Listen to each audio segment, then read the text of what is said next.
Hi, everybody. Thank you so much for joining me today on Sigma Sunday. I want you to take a second and ask yourself, how good are you at saying no? And how good are you at saying no and not feeling guilty? My name is Rebecca Sonnenberg. I'm a licensed clinical social worker, and I'm here to see if I can give you some tips and some tricks to feel like a better boss, better entrepreneur, and maybe even a better business person. So the art of saying no, which although it sounds so silly because you would think you could just say, no, I don't want to do that. But for everybody, that doesn't always feel the best. I think for myself, I'm one of the first to admit that this is probably one of my biggest Achilles heels. I have a tendency to say yes because I think that's how I will fix things. That's where I thought for a long time, that's where I got my value.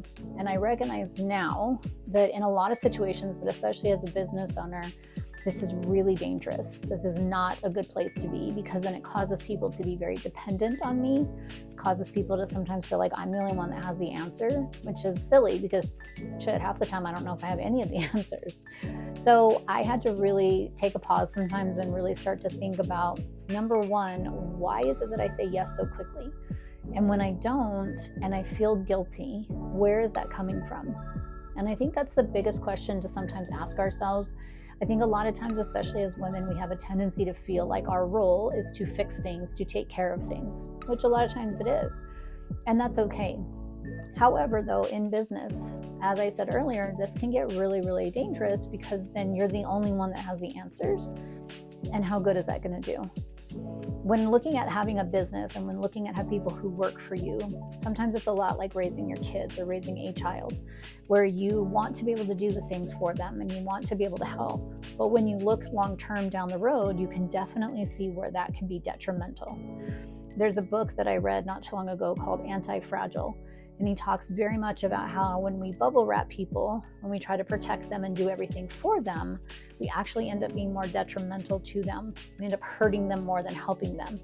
It's the same theory of you can teach a man to fish, right? How much are we helping somebody if all we're ever doing is fishing for them? So if you can start to take a step back when somebody asks you to do something, check in with yourself and say, how do I actually feel about this? Is this something I feel like I want to do? Is this something I feel like I need to help with? Or can I take a step back and say, you know what? Problem solve this for a little bit longer. Talk to your colleagues. Reach out and see if you can research that a little bit more. And then let me know. I know that I hear this a lot from business owners who say the same thing, that it's hard to step away from their business. It's hard to step away from people because you're the one with all the answers. But we're actually the one that creates that problem by doing exactly that. I've talked in past videos about how sometimes taking a 3-second pause where you move some jewelry or you adjust your tie or you just sit there for a second and count to 3 before you answer anybody or you try to solve anything. I think that really can give just a second where you're really evaluating, why do I feel like I need to say yes to this? Why do I feel like I need to jump in and fix this? As I've admitted, this is not the easiest. I have a hard time with it even to this day, but I can definitely see where I've gotten better at it. And when I really step back and I look at it and I watch my team rely more on each other and less on me, the more I'm kind of like a proud mama bear where I'm like, okay, if something happened tomorrow and I couldn't be here for them, they would 100% be able to ask each other. But this is also where I want to start to teach them that sometimes saying no to each other is okay too, right? It's okay when you have somebody who comes to you and they're like, oh, hey, can you help me with this report? It's due in 30 minutes. Okay, well, no, I don't think that that's going to happen. You should have come to me when it was due 2 days ago, not 30 minutes.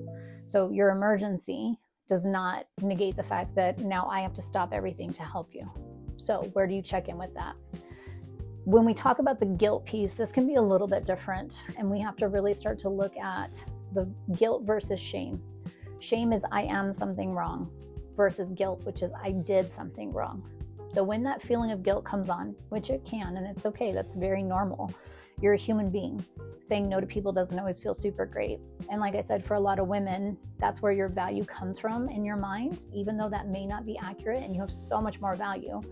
But if that's what you've been taught, it's really, really hard to say no and not feel like an ass.